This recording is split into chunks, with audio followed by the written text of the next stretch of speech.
नमस्कार, स्वागत है आप सभी का न्यूज इंडिया पर और आपके साथ मैं हूं आंचल कादियान। बुलेटिन की शुरुआत करेंगे बड़ी खबर के साथ। पीएम नरेंद्र मोदी ने रूस के राष्ट्रपति से बात की है फोन पर। दोनों नेताओं के बीच फोन पर बातचीत हुई है। इस दौरान रणनीतिक साझेदारी पर चर्चा हुई है। दोनों नेताओं में द्विपक्षीय मुद्दों पर चर्चा हुई है। तो बेहद ही अहम बातचीत हुई है। दोनों नेताओं की फोन पर बातचीत, रणनीतिक साझेदारी पर चर्चा हुई है, द्विपक्षीय मुद्दों पर चर्चा हुई है कि किस तरीके से रिश्तों को और भी ज्यादा मजबूत करना है। तो देखिए, पीएम नरेंद्र मोदी ने रूस के राष्ट्रपति पुतिन से फोन पर बातचीत की है और इस दौरान कई अहम मुद्दों को लेकर चर्चा की गई, कई मुद्दों पर विचार विमर्श किया गया। रणनीतिक साझेदारी पर भी चर्चा हुई है, कैसे रिश्तों को और भी ज्यादा मजबूत करना है, सभी को लेकर चर्चा की गई।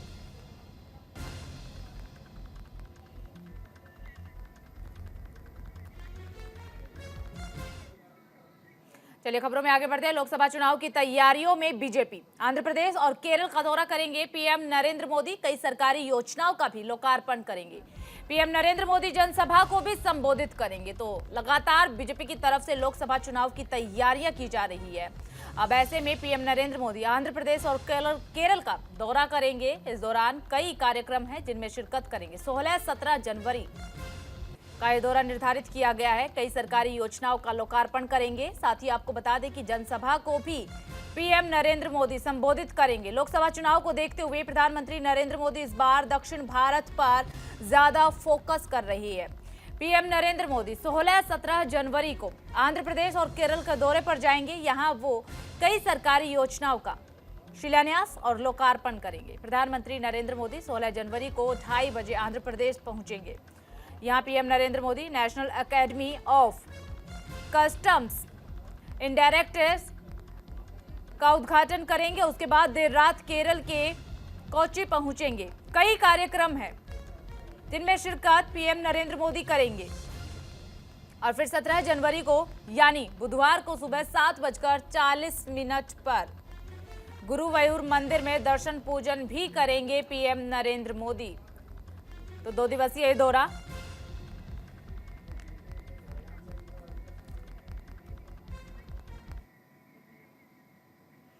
राम मंदिर से जुड़ी हुई इस वक्त की बड़ी खबर। 22 जनवरी को रामलला प्राण प्रतिष्ठा, कल से शुरू होगी प्राण प्रतिष्ठा की पूजन विधि।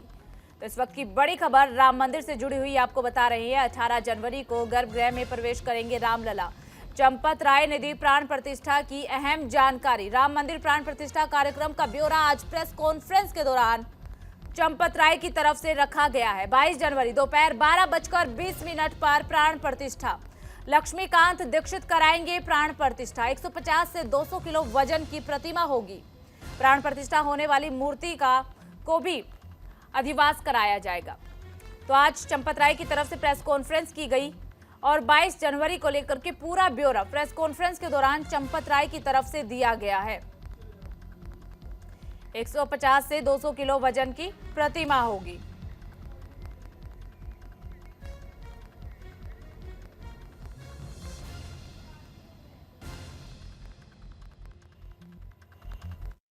है, मृगशिरा नक्षत्र है।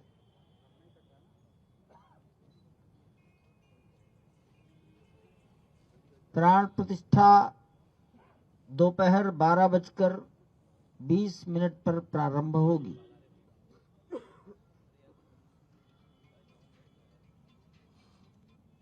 प्राण प्रतिष्ठा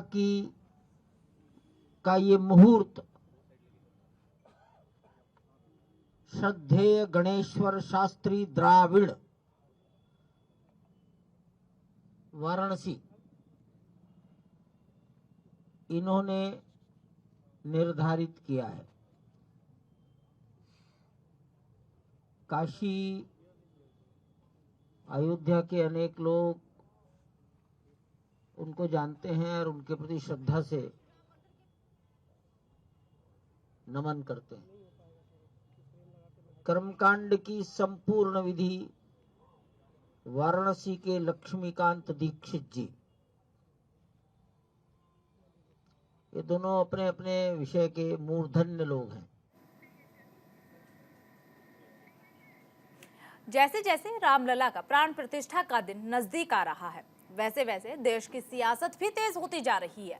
विपक्ष के कई नेताओं ने राम मंदिर के न्योते को अस्वीकार कर दिया, जिसको लेकर जगत गुरु रामभद्राचार्य ने बयान दिया। क्या कहा है, सुनवाते हैं। जिनको कुछ करना नहीं हो तो करेंगे ही करेंगे। प्रश्न कहते हैं न, खिसियानी बिल्ली कम में को नोचे। उनको कुछ करना नहीं है, जब अच्छा कार्य हो रहा है तो प्रश्न उठा रहे हैं। और चुनाव जीतने के लिए करें, कौन बड़ा पाप करे? इतना बड़ा काम तुमने किया है क्या? 60 वर्ष तुम्हारे पास भारत रहा, क्या किया तुमने? अब भारत 5वीं अर्थव्यवस्था हो गया, अब धीरे धीरे तीसरी होगा, अब फिर प्रथम हो जाएगा। जिनको कुछ करना नहीं हो तो करेंगे ही करेंगे। प्रश्न कहते हैं न, खिसियानी बिल्ली कम में को नोचे।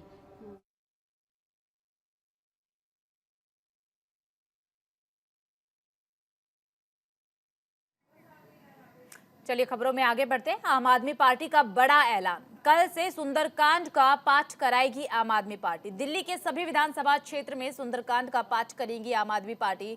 विधायक से लेकर पार्षद होंगे सुंदरकांड के पाठ में शामिल। अयोध्या में राम मंदिर की प्राण प्रतिष्ठा से पहले आम आदमी पार्टी की तरफ से बड़ा ऐलान किया गया है। पार्टी हर महीने के पहले मंगलवार को सुंदरकांड का पाठ कराएंगी और इसमें सभी विधायक, सभी पार्षद हिस्सा लेंगे। आपके राष्ट्रीय प्रवक्ता और सरकार में मंत्री सौरभ भारद्वाज ने इस बात की जानकारी दी है।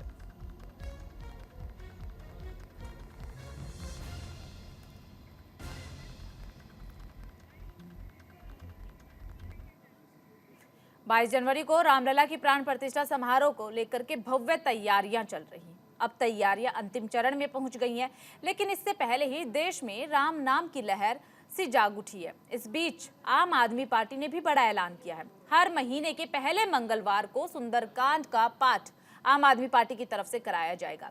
ये पाठ दिल्ली के सभी विधानसभा क्षेत्र में होगा। और देखिए, इस मुद्दे पर हमारे संवाददाता आनंद कुमार सिंह ने बीजेपी सांसद मनोज तिवारी से खास बातचीत की है, सुनिए।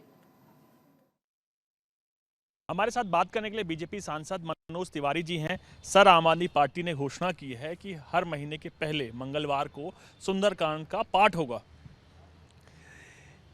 और इसी समय हो रहा है जब पूरे घर घर में राम जी का गीत चल रहा है। लोग 22 जनवरी को दीपोत्सव मनाने जा रहे हैं, एक दूसरी दिवाली होने जा रही है, शायद दिवाली से भी बड़ी दिवाली होगी। उस समय वो लोग जो एक अलायंस बना के खड़े हैं, जिसमें वो अलायंस कहता है कि हम तो प्राण प्रतिष्ठा में नहीं जाएंगे, उसके पहले वो अलायंस कहता है कि सनातन तो एक बीमारी है, उसके पहले वो अलायंस कहता है कि राम तो काल्पनिक है, राम जी तो थे ही नहीं, राम जी का मंदिर न बने, बड़े बड़े वकील खड़े किए। और उन्हीं के साथ आजकल फ़ोटो खिंचवाने वाले अरविंद केजरीवाल जी, उनकी मजबूरी सोचिए कितनी बढ़ गई कि सुंदरकांड का नाटक करना पड़ रहा है। लेकिन हम तो कहें देखो अच्छी बात है, आए ना, पब्लिक से डर लगा ना, लेकिन पब्लिक तो समझदार है कि मुंह में राम बगल में चोरी है। इधर आप सुंदरकांड कराएंगे, उधर आप सनातन को नष्ट करने वालों की टीम में शामिल हैं, हिंदू धर्म को नष्ट करने वालों की टीम में शामिल हैं। तो भैया हम इतना ज़रूर कहेंगे कि सुंदरकांड कराओ अरविंद केजरीवाल जी, मगर इसमें भी देखना, इसमें भी स्कैम न कर दो। अभी बोल रहे हैं ना कि इतना जगह कराएंगे, किसके पैसे से हो रहा है, कौन इसको स्पॉन्सर कर रहा है, तो इसमें भी कोई घोटाला ना हो जाए, हम इस बात से डर रहे हैं। सर, अगर इस बात की जाए तो कहीं ना कहीं आम आदमी पार्टी बीजेपी के पिच पे खेलने की कोशिश कर रही है। तो उसको ऐसा तो नहीं लगता कि 2024 के लोकसभा में लग रहा हो आम आदमी पार्टी को कि ये मुद्दा अगर मैं नहीं आता या नहीं छूता तो कहीं ना कहीं उसका नुकसान हो सके? देखिए, ये चीज़ इंडी अलायंस में जाने के बाद ये देश की जनता समझ गई कि ये सनातन को नष्ट करने वाली टीम में है। ये हनुमान जी की पूजा को जो रोकना चाहते हैं उनकी टीम में है, जो राम जी की यात्रा पे पत्थर फेंकते हैं उनकी टीम में है। मल्लिकार्जुन खड़गे जी के साथ भी फोटो आई है अभी, उनका बेटा तो कहता है सनातन बीमारी है, सनातन को नष्ट करना है।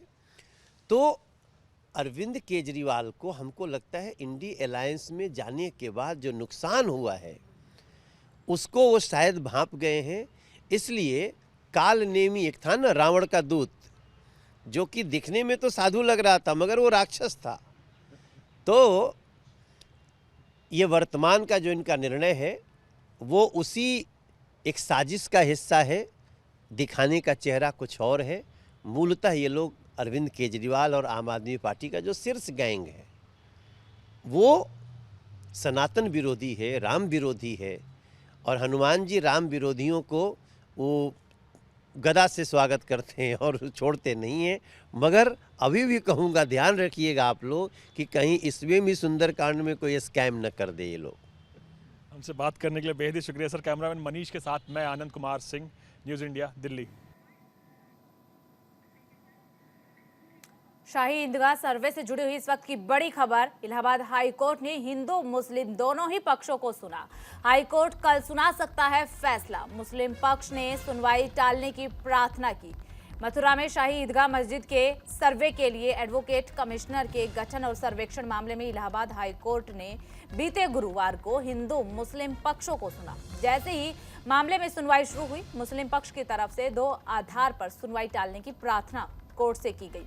पहला आधार था कि सर्वे के आदेश के खिलाफ विशेष अनुमति याचिका पर सुनवाई लंबित है और इस पर 16 जनवरी को सुनवाई किए जाने की संभावना है। मुस्लिम पक्ष के अगर दूसरे आधार की बात की जाए तो दूसरा आधार था कि वो उनके वकील पुनीत गुप्ता के पिता का हाल ही में देहांत हो गया, इसीलिए इस मुस्लिम पक्ष के वकील कोर्ट में हाजिर नहीं हो पाएंगे, लिहाजा सुनवाई नहीं होनी चाहिए।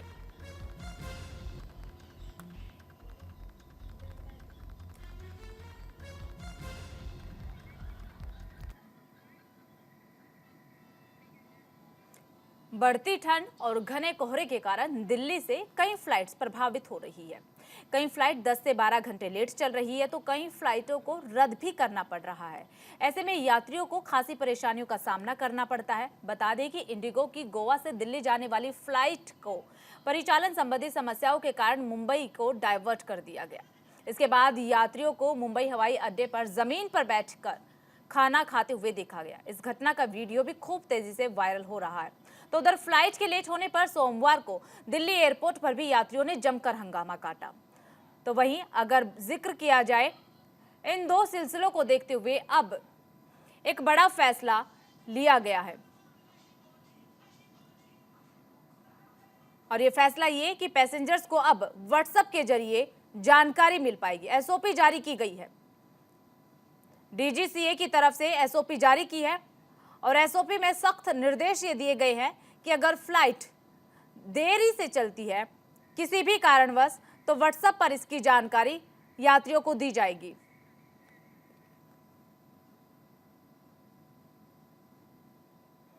उत्तर भारत में भीषण शीतलहर का प्रकोप कोहरे के कारण राजधानी दिल्ली में जनता परेशान है। कोहरे के चलते वाहनों का चक्का जाम, 6 डिग्री सेल्सियस से नीचे लुढ़का पारा। लोग ले रहे अलाव का सहारा। कई राज्यों में कोहरे का येलो अलर्ट भी जारी किया गया है। हिमाचल, उत्तराखंड में बर्फबारी की संभावना।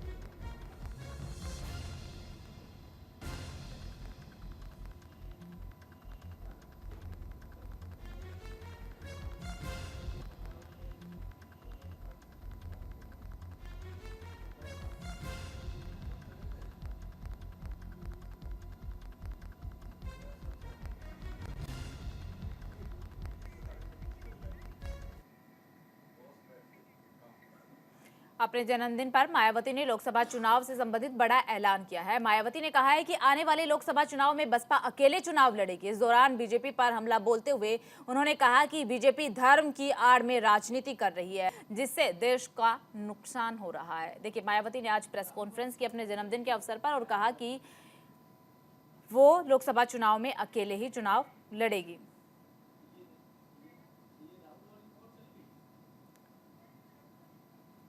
साथ ही मायावती की तरफ से बीजेपी पर निशाना साधते हुए कहा कि बीजेपी धर्म की आड़ में राजनीति कर रही है, जिससे कि देश का नुकसान हो रहा है। जन्मदिन के मौके पर मायावती की तरफ से बड़ा ऐलान किया गया। देखिए, अभी तक यही सियासी बाजार में बातें चल रही थी कि बसपा का साथ किसे मिलेगा, बीजेपी को या फिर इंडी गठबंधन को। पार्टी की मुखिया मायावती ने अपने 68वें जन्मदिन पर प्रेस कॉन्फ्रेंस की और प्रेस कॉन्फ्रेंस में कई बातें बहुत महत्वपूर्ण कही, जिस पर पूरे देश की निगाह और सभी सियासी पार्टियों की थी। वो ये था कि मायावती गठबंधन करेंगी या नहीं।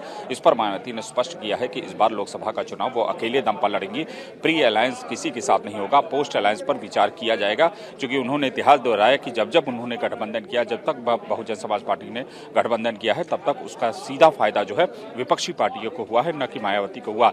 हालांकि इसका दूसरा पहलू देखें तो 2019 के लोकसभा चुनाव में समाजवादी पार्टी के साथ गठबंधन है, जिसमें समाजवादी पार्टी जो है सिर्फ 5 सीटों पर सिमट गई थी और मायावती को 10 सीटों का फायदा हुआ था।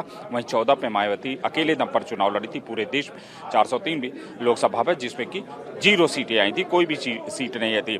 हालांकि इसके साथ साथ मायावती ने यह भी स्पष्ट किया है कि राम मंदिर का जो है उनको निमंत्रण मिला है, जिसका वो पूरी तरह से स्वागत करती हैं। पार्टी के कार्यों की व्यस्तता की वजह से वो नहीं जा पा रही हैं। वहीं उन्होंने स्पष्ट किया कि बाबरी मस्जिद का भी अगर कोई कार्यक्रम होता है, उसमें भी अगर बुलाया जाता है तो वो उसका भी है। धर्मनिरपेक्ष पार्टी का उन्होंने हवाला दिया है। सुंदरम के साथ अभिनव पांडे, न्यूज इंडिया। हमने सन 2007 में यहाँ आबादी के हिसाब से देश के सबसे बड़े प्रदेश उत्तर प्रदेश में अकेले ही चुनाव लड़कर फिर अपनी पार्टी की पूर्ण बहुमत की सरकार भी बनाई थी। इसलिए अपने इस अनुभव को भी खास ध्यान में रखकर हमारी पार्टी लोकसभा के ये आम चुनाव अकेले ही लड़ेगी।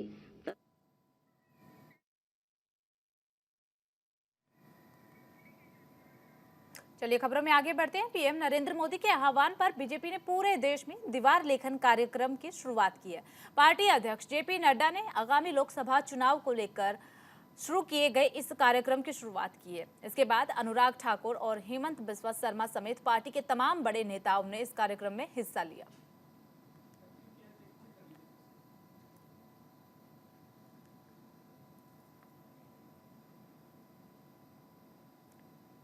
तो लोकसभा चुनाव को लेकर बीजेपी की तरफ से दीवार लेखन कार्यक्रम की शुरुआत की गई। कार्यक्रम आज से प्रारंभ हो रहा है। एक बार फिर से मोदी सरकार इस स्लोगन के साथ देश भर के हर एक बूथ पर वॉल राइटिंग का कार्यक्रम प्रारंभ होगा और हमारा प्रयास है कि भारतीय जनता पार्टी का एक एक कार्यकर्ता इस दीवार लेखन में अपने आप को आत्मसात करे, जोड़े और इस कार्यक्रम को सफल बनाए। यह जो आह्वान है कि एक बार फिर से मोदी सरकार, यह हमारा भारत की जनता से, भारत के आवाम से एक विनम्र अपील है।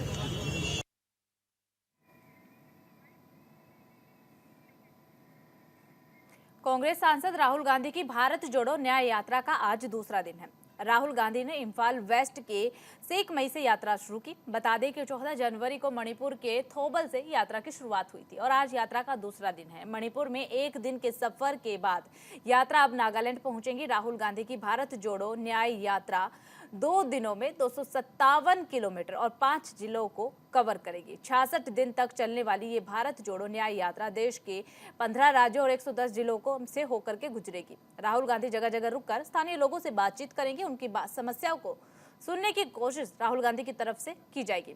इस दौरान राहुल गांधी 6700 किलोमीटर का सफर तय करेंगे। यात्रा 20 मार्च को मुंबई में खत्म होगी। इस दौरान राहुल गांधी की तरफ से प्रेस कॉन्फ्रेंस भी की जा सकती है।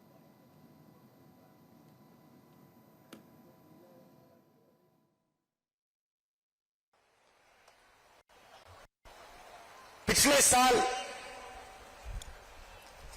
हमने भारत जोड़ो यात्रा शुरू की। कन्याकुमारी से कश्मीर तक हम चले। 4000 किलोमीटर चले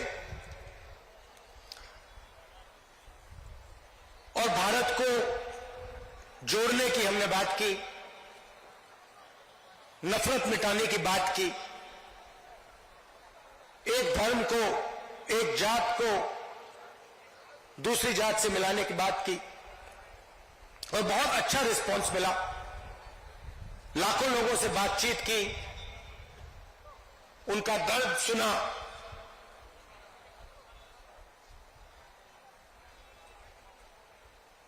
मुश्किल था मगर बहुत अच्छा लगा। और फिलहाल इस बुलेटिन में सिर्फ इतना ही। बाकी खबरों के लिए बने रहिए न्यूज इंडिया के साथ।